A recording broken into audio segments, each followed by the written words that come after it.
going on YouTube? Welcome to another video. It's been a long time since I've worn a hat, but was having a bad hair day. So instead of trying to focus on the aesthetic look, I'm working on the practicalness of the bench, or what, I don't know. I was wearing a hat. I can't tell you why. I don't know why I decided to throw it on. I'm assuming it was probably a bad hair day. Maybe I left the window down or whatever, but little wardrobe change every now and then. I used to wear hats a lot, honestly, because I just didn't want to do my hair. And then I learned how to do it better, and now I really don't like wearing hats. But anyway, I'm back here benching, and pretty consistent bench so far if you can kind of reflect on the other videos that came before. Close grip, competition grip, aka normal grip. Pretty consistent. I think we're pretty much back. Obviously some little technical things I need to work on. More so like that syncing or whatever, and finding ways to drive more power out of the hole.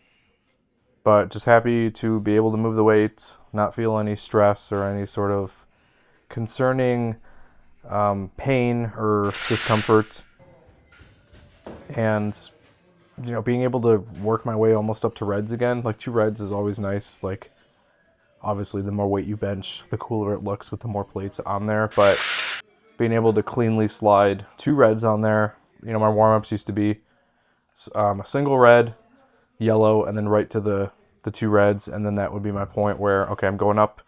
That's when you'd make those incremental changes. It just made benching more efficient.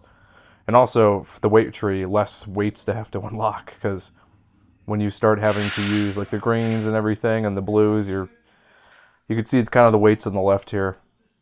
I have to open up all that stuff and then take all the way the plates and manipulate things around. And simplicity is always best. You're going to make the most gains with simplicity. So if you can control those warm-up sets, you can make them consistent. You can get pretty on top of them form-wise and kind of know what to expect, and save all that extra energy for your heavier sets.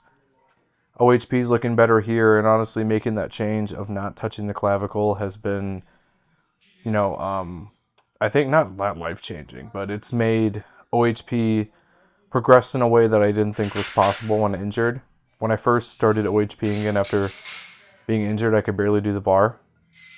And we're throwing yellows on there. We're doing multiple reps, and it just feels better. I think honestly, I shortchanged myself for a long time, touching the clavicle, pausing because it looked cooler. It looked like, oh, look at him, he's got so much more control over the weight. But in the name of this game and being able to lift weights and get strong, the more often you can expose yourself to those stresses in a safe manner, the stronger you're going to get and the better of a lifter you're going to be. So if you're doing something that's impeding progressive resistance, you need to find a way to mitigate it. And if the reps and maybe extended sets aren't working, it's got to be something with form. And for me, that was always what it was. I would rest it on my clavicle, pause, and then drive.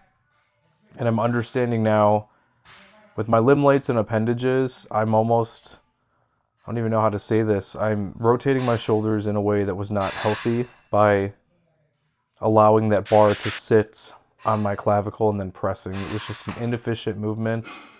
There were some days where it didn't matter, and then there were days where I just couldn't get the weight moving.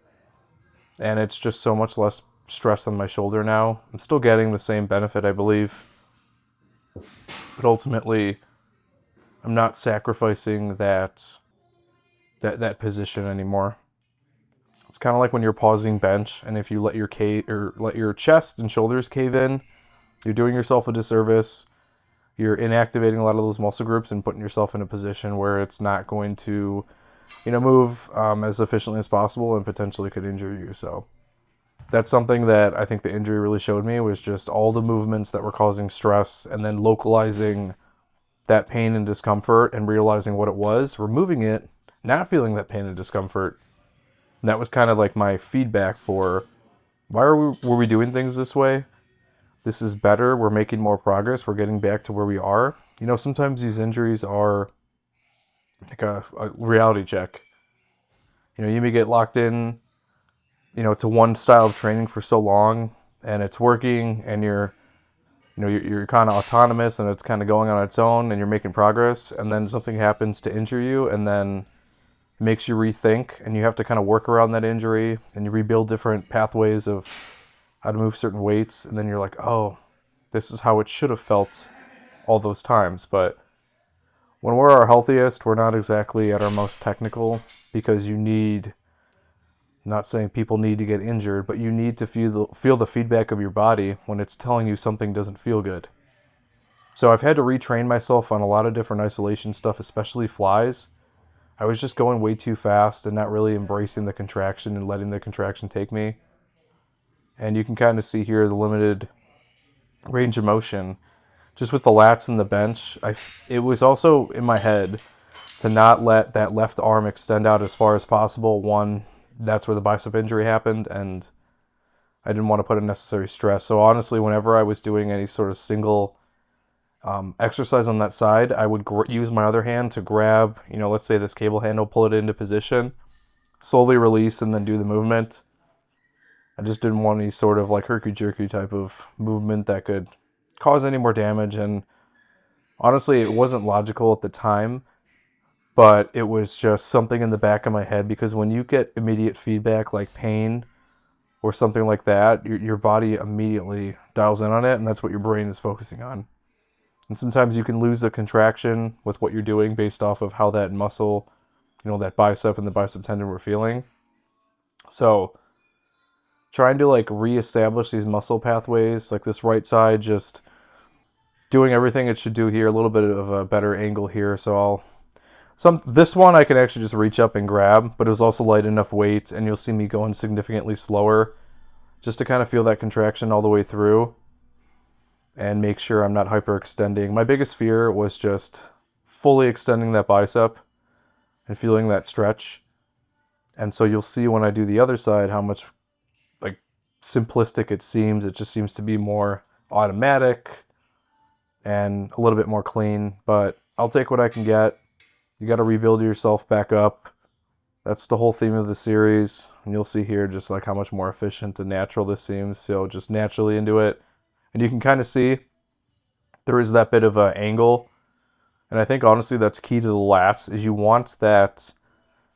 Obviously you're pulling from a vertical position, but you also want some degree of horizontal movement as well too, so that you can really retract those scapulas. If you're just straight going up and down, when you curve your spine is designed to be curved in certain positions. You're not lifting straight up and down when you overhead press. You're kind of using that flexibility to create that platform for you to press. You're almost emulating like a bench standing without bending all the way over. But if it makes sense that you're really opening that chest up and retracting those lats and that scapula to provide a stable platform for you to press from, that's kind of the same thing with the lats that I found.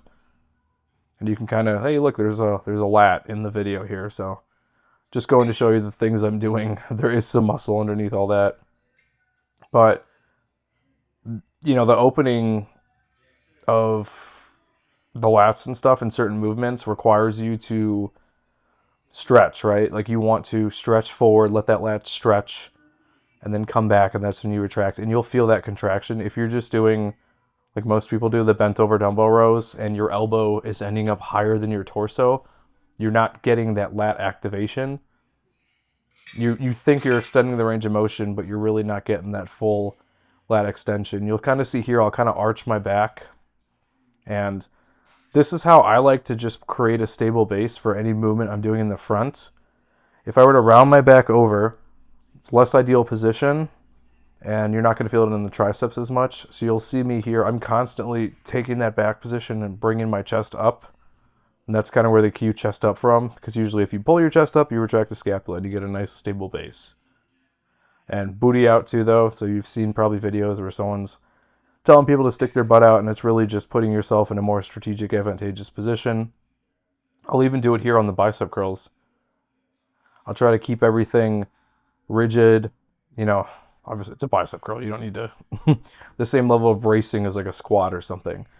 But just lifting with ideal positioning, even when you're standing and walking, to have the ideal form and something where your body's fully supported, you don't develop those rounding issues from sitting at a desk all day or doing desk work and all the other stuff that comes along with it. You're actively, activating muscles, in order to kind of see all the benefit. And a rigid structure that supports everything will make these isolation exercises easier. And that's why your compounds are important. practicing those movements, and then you break the muscles down into different segments, repeat the same thing, and get that ideal contraction and build muscle. But anyway, that's it. Thanks for watching. Like, comment, subscribe. See you in the next one. Thanks for watching the latest video. If you want to help support the channel, I actually own my own wet shaving and grooming e-commerce website where everything's handmade by me. It's www.apexsoaps.com, and you can get a 10% off code using wet shaver. We've got some cool scents here. We've got some Coca-Cola scents, a horchata scent, traditional barbershop, just some really cool stuff. And you can purchase samples or you can buy the whole set. If you have any questions, feel free to reach out via email. Be quick to respond. Thanks for watching.